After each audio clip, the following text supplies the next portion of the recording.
حضرت جنید بغدادی دجلہ کے کنارے جا نکلے اور آپ کے شاگرد بھی تھے آپ کے ساتھ، تو وہاں بہلول ملے۔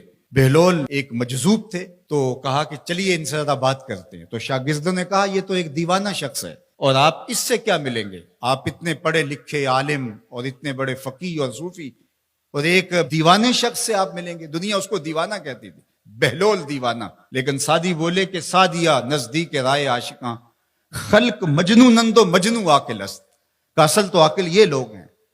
تو خیر حضرت جنید بغدادی گئے اور بہلول کو سلام کیا، کہا کہ آپ کون ہیں؟ تو کہا میں جنید بغدادی ہوں۔ تو کہا کیا کرتے ہوں؟ کہا کہ میں پڑھنے پڑھانے کی ذمہ داریوں میں لگا ہوں۔ تو آپ نے فرمایا کہ کھانے کے آداب جانتے ہو؟ تو کہا کہ ہاں، ہاتھ دھوئے جائیں، بسم اللہ شریف پڑھی جائے، چھوٹا لقمہ لیا جائے اور چبا چبا کے کھایا جائے، اور اس کے بعد الحمدللہ کہا جائے۔ تو بہلول کہنے لگا کہ میں تو آپ کو بہت بڑا عالم سمجھتا تھا، آپ تو کھانے کے ادب کو بھی نہیں جانتے۔ اور اپنا کپڑا اٹھایا، جھاڑا اور ایک جانب چل دیے۔ شاگردوں نے کہا ہم نے آپ کو کہا تھا کہ اس شخص کے پیچھے جانے کا کیا فائدہ، یہ تو دیوانہ شخص ہے۔ تو کہا نہیں میں اس کے پیچھے چلتا ہوں۔ پھر آپ اس کے پیچھے بھاگے۔ تو پھر بہلول نے پلٹ کے دیکھا، کہا کہ کون ہو؟ کہا کہ میں جنید ہوں، آپ کو ملنے آیا ہوں۔ تو آپ نے پھر ایک سوال کیا، گفتگو لمبی ہو جائے۔ تیسری مرتبہ بھی جب وہ اپنا دامن چاڑ کے گزرے تو پھر آپ آگے بڑھے۔ انہوں نے پوچھا کون ہو؟ انہوں نے کہا کہ میں ایک عام سا شخص ہوں، تو آپ کے پاس جو ہے وہ سیکھنے آیا ہوں۔ تو کہا کہ میں نے تم سے پوچھا تھا کہ کھانے کے آداب کیا ہیں، تو تم نے یہ بتایا تھا۔ کہا جی میں نے تو یہی پڑھا ہے اور میں نے یہی بتایا ہے۔ تو کہا کھانے کا سب سے پہلا ادب یہ ہے کہ لقمہ حلال کا ہو، باقی لقمے چھوٹے چھوٹے توڑ کے کھائے یا چبا چبا کے کھائے یا جو ہے وہ پانی پہلے پیے یا بعد میں پیے، کہا یہ باتیں بات کی ہے۔ سب سے پہلا ادب کھانے کا یہ ہے کہ لقمہ طیب ہو، لقمہ طاہر ہو، لقمہ پاکیزہ ہو۔ اللہ اکبر۔ تو ہمارے رب نے ہمیں پاکیزہ رزق کھانے کی تلقین فرمائی ہے۔ تو اللہ کے محبوب علیہ السلام نے اس شخص کا ذکر کیا جو لمبا سفر کر کے آیا اور وہ کعبۃ اللہ کے سامنے کھڑا، وہ اللہ تعالیٰ جل شانہ کو پکارتا ہے اور کیا کہتا ہے؟ یا رب یا رب۔ اشعث اغبر، اس کے بال بکھرے ہوئے ہیں اور اس کا لباس پھٹا ہوا ہے، پتہ گندہ سی حالت ہے، اور اللہ کے گھر کے سامنے کھڑا ہے، لمبے لمبے ہاتھ کر کے دعا مانگ رہا ہے، یا رب اے میرے اللہ، اے میرے اللہ۔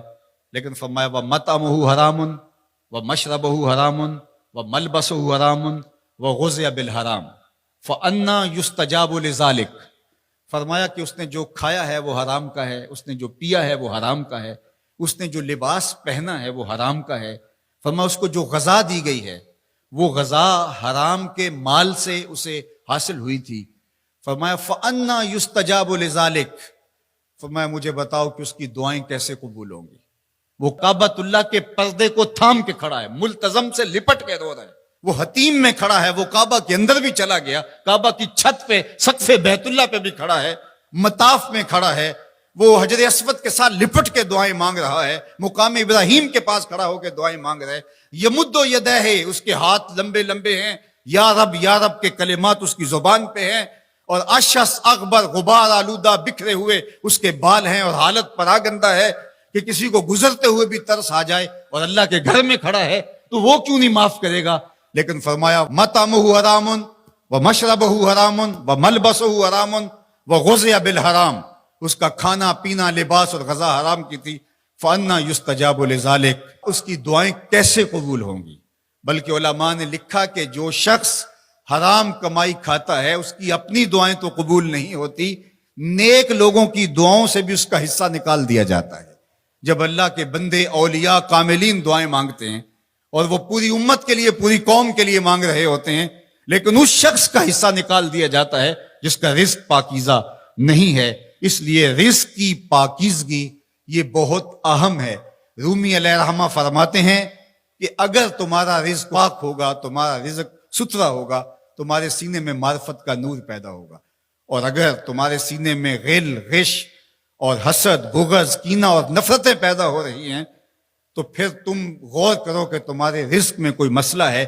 تم کھاتے ہو اس کے نتیجے کے اندر حسد پیدا ہو رہا ہے، بغض پیدا ہو رہا ہے، نفرت، سستی اور کاہلی اور عبادت سے دوری پیدا ہو رہی ہے۔ جو رزق حلال ہے وہ عبادت کے لیے تقویت پیدا کرتا ہے، وہ تمہیں سچائی کی زندگی گزارنے کی طرف راغب کرتا ہے۔ تو اہم ترین چیز جو ہے وہ رزق کی پاکیزگی ہے،